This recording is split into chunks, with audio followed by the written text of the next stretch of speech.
Eto guys, panoorin natin yung ano.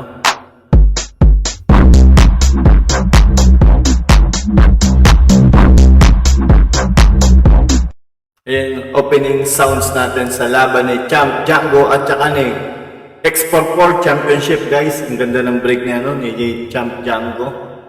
Maganda yung laro dito ni Champ Django, lupit din.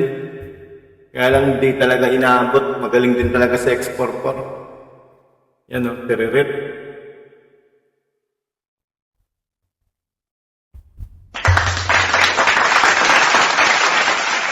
Kahit paedad na, magaling pa rin guys.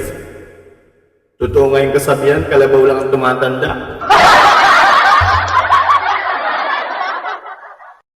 Pwede pa ito guys isali sa ano sa tournament. International. Tingnan nyo naman yung tira guys, napakatindi. Laging ng epektos. Grabe yung mga tira nila guys, yung mga epektos ng mga tira nila.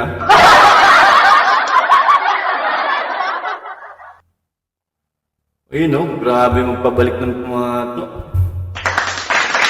Apat na bola yan. Parang hindi tumatanda itong mga to. Pag ganito, pwede nang ipusta yung lola at lolo natin dito para dumami. Oh, tira sa bali wala. Okay, yung ano, pang-almusal, itaya mo muna. Pag natalo, magtubig ka muna. Yung bola na guys, yan. Good vibes lang tayo guys. Ayun, napakatindi, Normalight. Ang galing. Yan, 2 balls na lang guys. Magaling pa rin talaga si Champ Django. Kahit ano, may edad na, lupit. Ayun, last ball. Parang natutulog lang.